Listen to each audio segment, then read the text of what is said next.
Why do you want to join the army? To serve my fellow men. Muslim po ako, Pilipino. Gusto ko maglingkod sa bayan.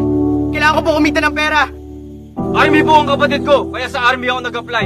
Wala makakapigil sa akin maging sundalo. Hindi mo alam ang pinapasok mo. Nakapag-desisyon na po ako. Calling yan, Brad.